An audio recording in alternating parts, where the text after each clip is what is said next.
Là, il faut connaître le schéma. Alors, pour tester justement le... Alors, est-ce qu'on peut revenir au départ? Alors, attends. Donc, revienne. non, on va forcer le contact C1, C2 sur le compteur. Donc, on est en 1, base, là, pour l'instant. Ok. Alors, j'aimerais bien qu'il revienne à l'initial pour la consommation. Est-ce qu'il faut que je revienne là ou fin? Je crois qu'il est en paramétrage. Non, il est en base encore.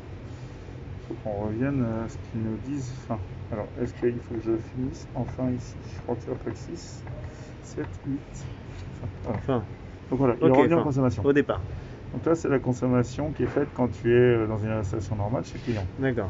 Après, il faut savoir que tu as C1, C2 qui sert pour commander le chauffe-eau. C1, C2, donc là, actuellement, il est ouvert. Là, c'est un contact qui n'est pas commandé par EDF, donc ils n'ont pas envoyé la consigne pour fermer une bobine à l'intérieur, parce qu'ils envoient une faible tension dans un câble en fait. Ouais. Et pour fermer ce contact quand c'est... Ils vont alimenter la bobine, par exemple, si on dit en heure creuse, heure pleine, donc heure creuse c'est de minuit à 8h, et à minuit ils envoient une impulsion, ils envoient une tension à une bobine, petite tension à une bobine, qui elle va être alimentée entre minuit et 8h, et elle qui va être liée mécaniquement au contact C1, C2.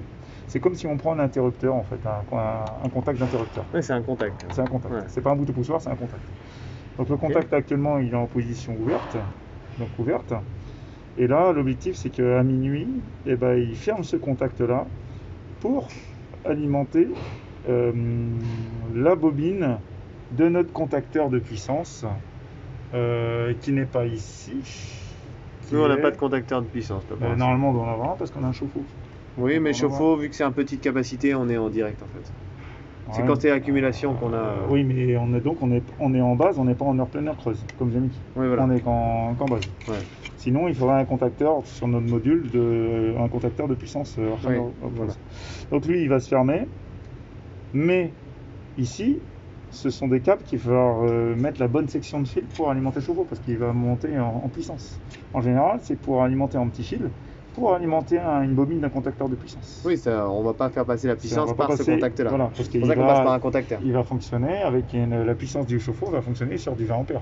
Voilà. Ou du 16 ampères, mais c'est du 20 ampères qu'on va utiliser pour alimenter la puissance du chauffe-eau directement. Ouais. Donc là, ça va alimenter la bobine d'un contacteur.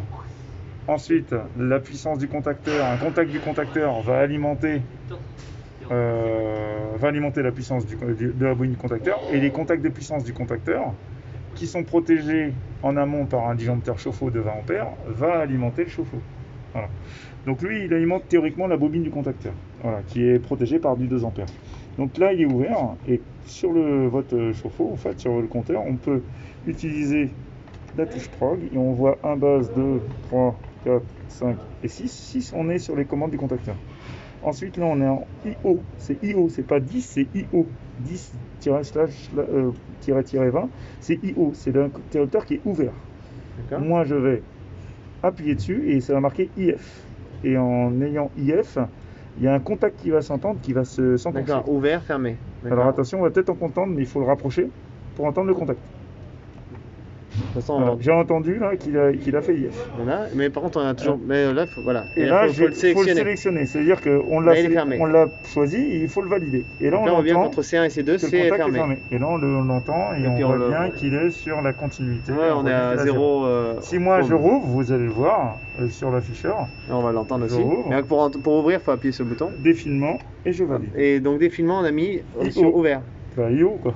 Et là, on a ici, là, vous voyez bien qu'il est fermé. Ouais. Et puis là, donc si on appuie là, fermé, on valide. Ouvert, on valide. Donc si on récapitule, en gros, il faut appuyer sur... Alors attention, après il faut sortir parce que sinon il ne va pas prendre en compte. Donc là, il faut sortir. Fin. Il faut aller à fin, il faut le valider. Donc c'est le numéro 10 là? Non, c'est le 9, le 10, ouais. Hop, sélection, voilà. D'accord. Donc pour récapituler, en gros, on fait défiler jusqu'à 6. Sur les contacts. On appuie ici et on valide. Et là, on a entendu le contact. On l'a entendu. Là, il est fermé. Voilà. Et si on veut le fermer, enfin l'ouvrir, pardon, on l'appuie. Ok. Donc en fait, ça dépend des compteurs. Et par contre, il faut revenir à chaque fois. Il faut le valider à la fin. Comme quoi, on a validé. Parce que si on valide pas, on reste par exemple fermé. Il faut Alors attends, on va... Et imaginons qu'on... Bah nous on va le voir sur les systèmes là, ouvert là, donc c'est bon. Là, si on est ouvert. Et imaginons qu'on reste enfermé. Non, normalement il revient automatiquement en fait. Je pense qu'il revient automatiquement, donc il n'y a même pas besoin de revenir forcément faire frein. Hein. Ça sert à quoi de faire frein? Bah, il faut le valider en fait. Non, sinon il ne tiendra pas compte quand vous ressort. Quand on ressort, il... Allez.